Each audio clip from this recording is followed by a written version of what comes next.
Hi, I'm Professor Conrad, affectionately known as PC by my students, and I want to welcome you to Marketing 113 Intro to Marketing.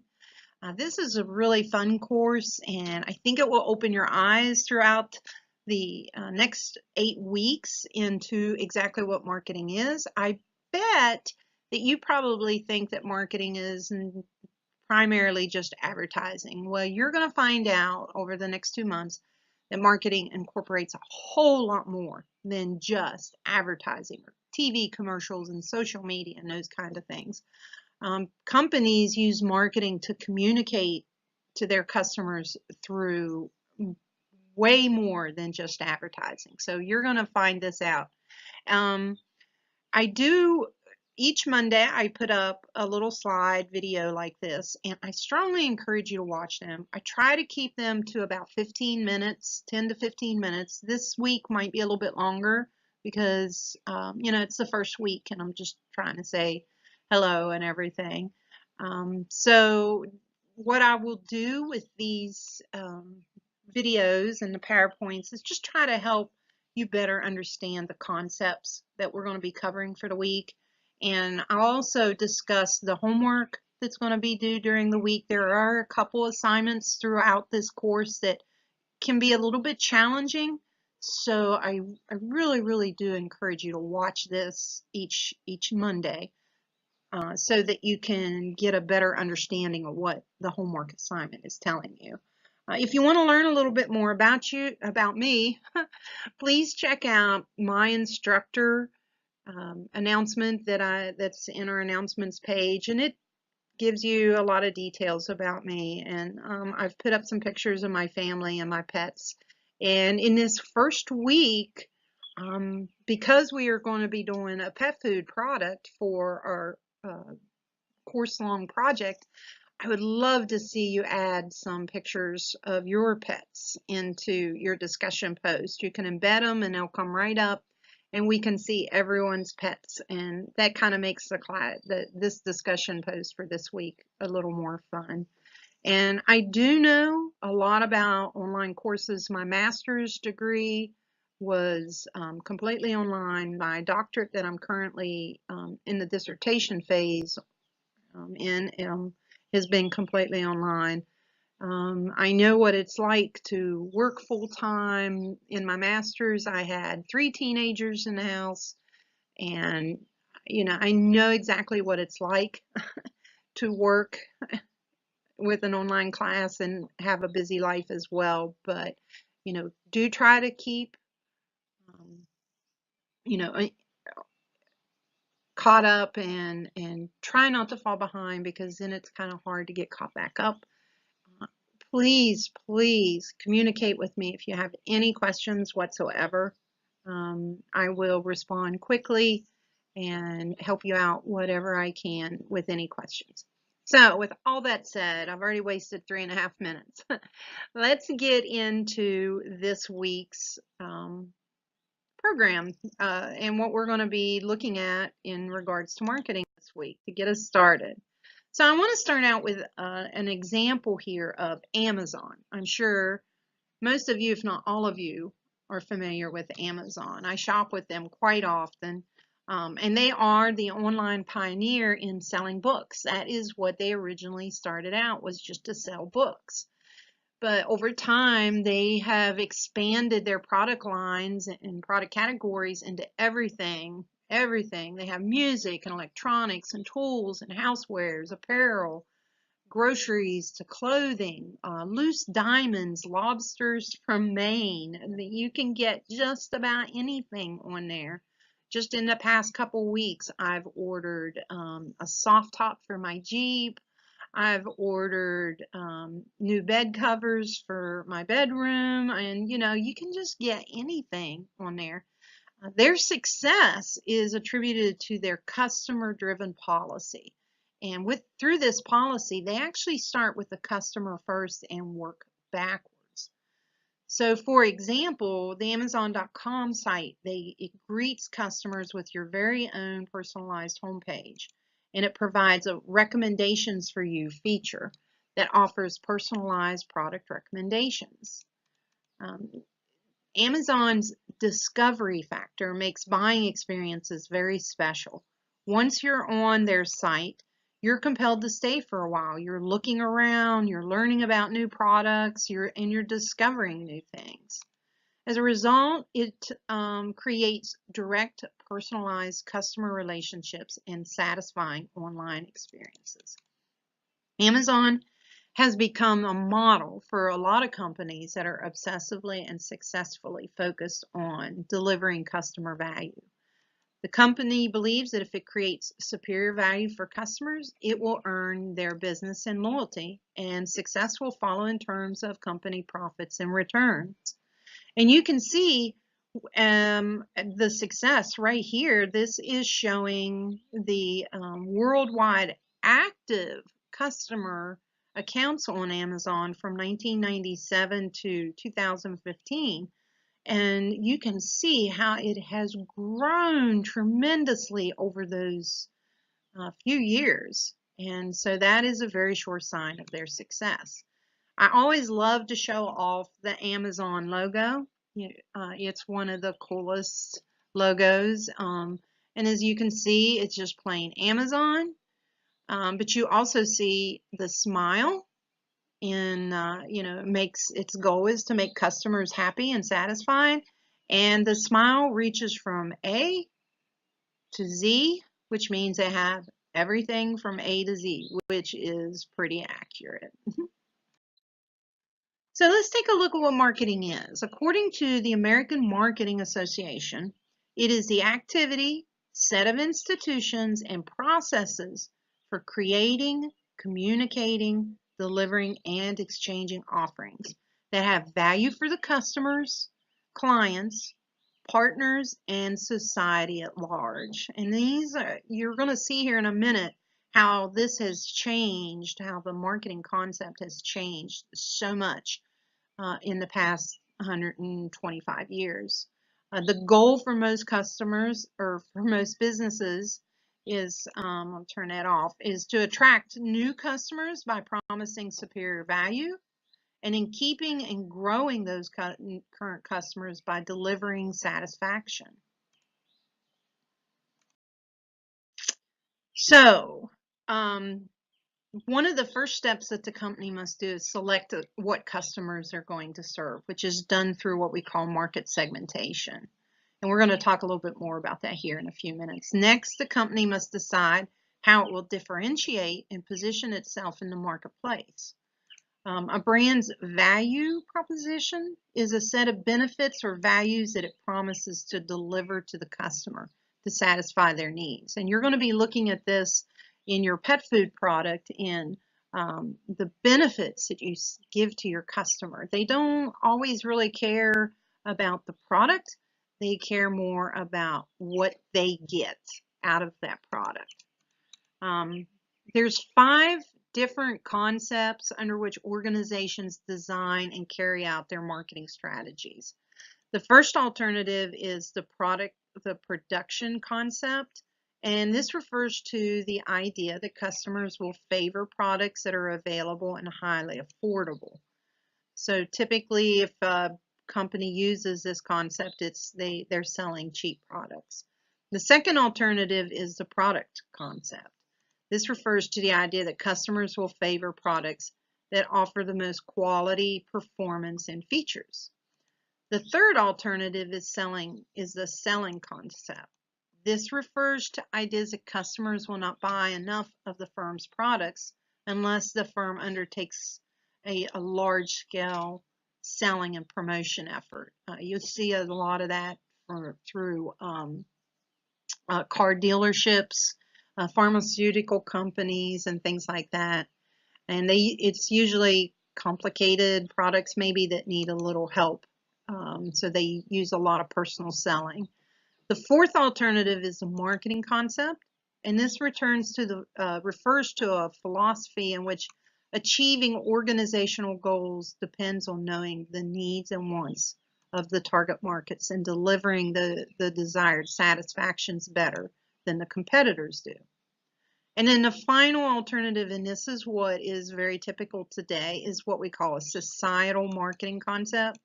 And this refers to the idea that a company's marketing decisions should consider not only the customer's wants and the company's requirements, but the customer's long-run interests and especially society's long-run interests.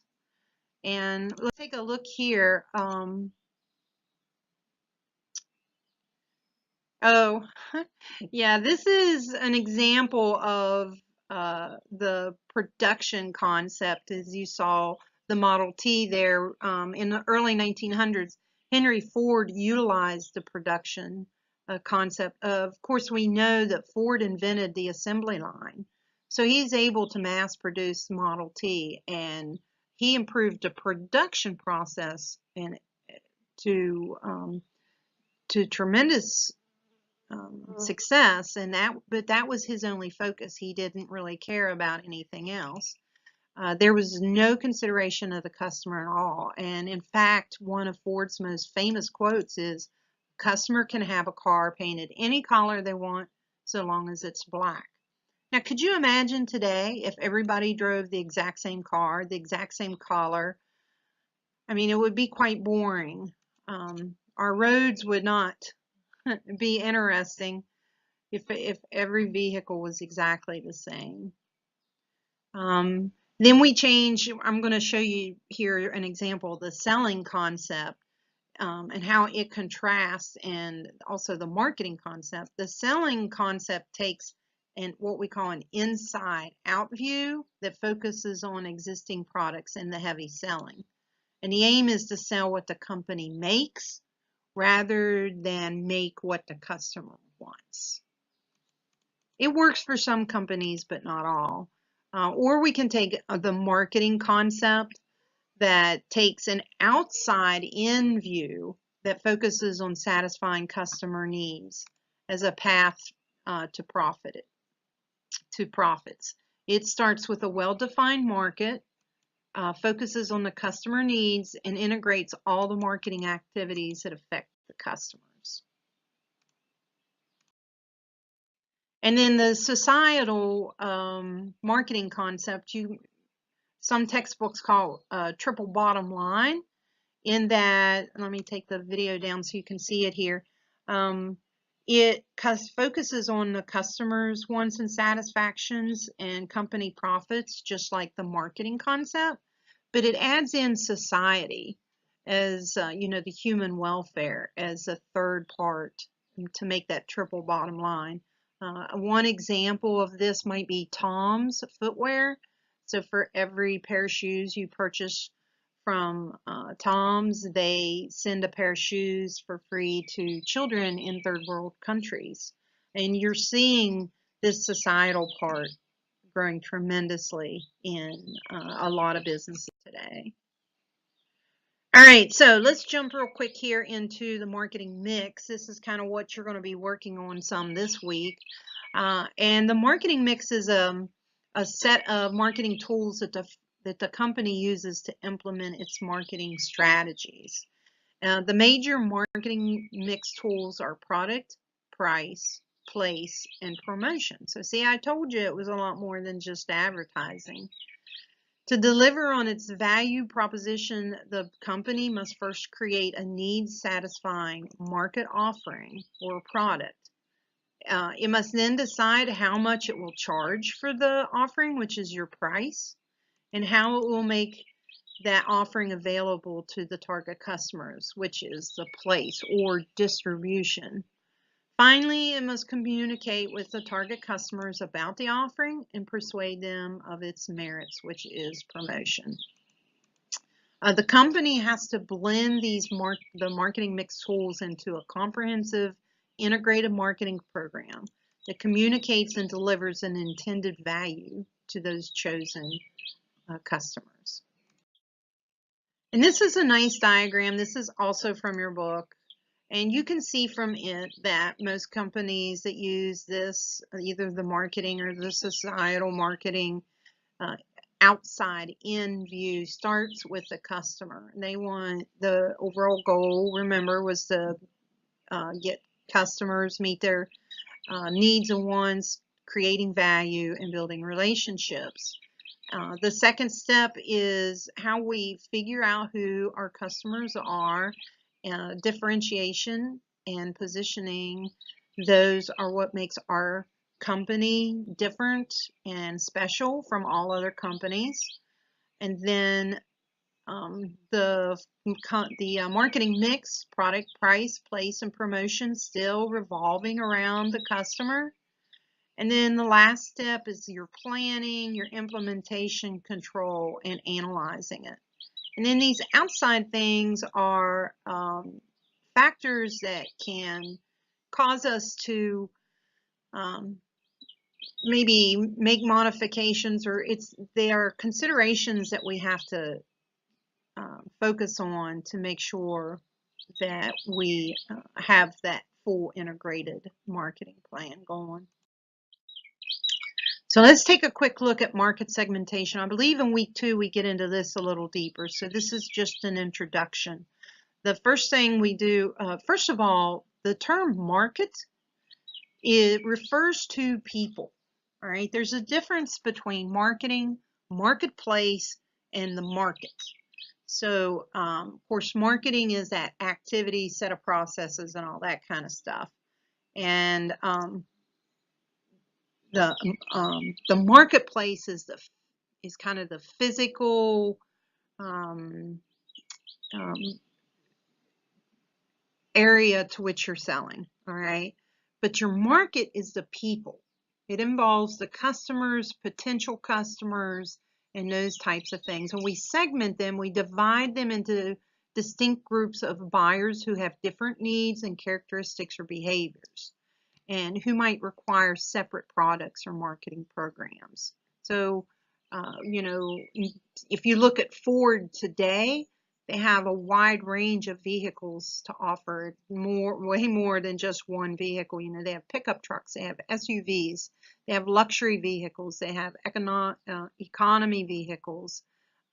So they have these different vehicles at different prices to meet customers' financial abilities. Some have all the bells and whistles, some are just plain Jane. So. And then they communicate through promotions differently according to different groups of people. Then you do the market segment, which is you're grouping these customers who would respond in a similar way to a given set of marketing efforts. And finally is you target. This is who you actually aim for, because today we really can't, it's a waste of time and resources to try and market to everybody, which we call that mass marketing. But we evaluate each segment and their attractiveness and select one or more that's we want to enter. Positioning, real quick, I want you to remember that positioning is a mental thing. All right, this doesn't have anything to do with where you're going to position your store. A lot of students get this confused. Positioning is how you arrange for a product to occupy a clear, distinctive, desirable place in the mind of your target customers relative to competing products. So if you want to have a high quality pet food product, you know, that's what you would focus on. You'd make sure you have a high quality product, and the price will communicate that it's a high quality product. The distribution strategies that you choose, and the promotional strategies, all those things would resonate high quality. So you have to figure out, you know, how you want to position it in the mind of your consumer. It's a psychological thing. And differentiation is pretty much just finding out what makes you different, what sets your company apart from all the competitors. And this is also from your textbook, and it just gives you a good visual of the marketing mix again. Again, you're looking at the target customers and how you want to position that product, or even the company. And the product, you might look at variety, quality, designs, features, your brand name, packaging and services, price, we'll get into that later, discounts, payment periods, credit terms, place, which again is a distribution. What channels will you use? Will you sell online? Will you sell in your own store? Will you sell through other retailers? What kind of retailers would you sell through? All these different things, transportation, location, all this will resonate your positioning strategy. And finally, the promotions, what we're most familiar with, advertising, personal selling, and such. All right, so that's just a highlight of the concepts you're going to be going over in the next week and this week and next week as well. So let me take a quick minute here to go over with you what you need to do this week. This week's pretty easy to get you settled into the course. Your reading assignments is chapter 1 and then a few pages from chapter 2, and it's going to cover pretty much everything we've talked about in this slide. And I encourage you to read over the glossary so you get more familiar with the terminology. Regardless of what you do in business, you're going to hear differentiation and positioning and target market and whatever. In today's business world, everybody is involved in marketing. So these are real important concepts throughout the next 8 weeks for you to at least become familiar with, okay? Check out the module overview, and there's a pretty cool video introducing you to the pet supply store, and there's a little activity with that in regards to the marketing mix. You might want to check over the final project, what you're going to be doing with your pet food product. And if you have any questions, there's a couple places on the discussion board where you can post questions, or again, email me. That's cool. By Thursday, your initial discussion post is due. Remember, this is every week. Thursday, that initial post is due. For this week, like I said, would love to see some pictures of everybody else's pets. And at any time, if you want to do a video for your discussion post, that would be awesome, because it's always really cool to put faces with names. So give that a try. That would be very cool.